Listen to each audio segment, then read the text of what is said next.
Chef D here, and today I'm here with my cousin Rachel. Hello. And we're going to be making guacamole. Okay, so here are the ingredients, and let's go over them. We have 2 large avocados, half a lemon, half a lime.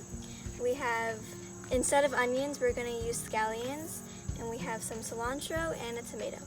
We're going to juice the lemons. Or the limes. And lemon juice is ready for the guacamole.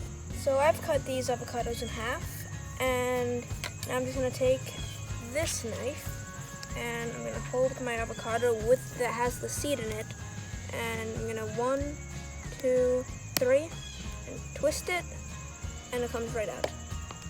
So now you can just do this over the garbage or over somewhere that you could dispose of the seeds. Next, we're going to take the spoon and slowly but surely we're going to scrape out the avocado. See? So this is what I have so far.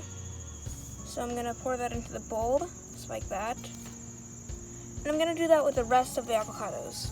So now I'm going to dice up the scallions, cilantro, and tomato while Rachel here is scraping out the avocado. So we will be right back when everything's ready to go.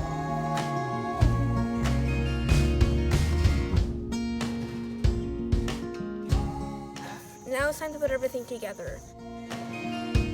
Okay, so some ingredients that I would recommend but are not mandatory are half a teaspoon of salt. I'm gonna pour that in. And 1 teaspoon of avocado oil or extra virgin olive oil. Now we're gonna mix everything up. Alright, so now Rachel is gonna taste the guacamole. It's so good. I would definitely make this again. And here's some other cousins who are here to have a taste of the cooking. Go ahead. Thank you. Alright, let's see how it tastes. Mmm. You guys like it? Yep, that's my aunt. She tried it for the first time. The texture is terrific. The cilantro makes a great twist. 2 thumbs up. I'm glad you like it.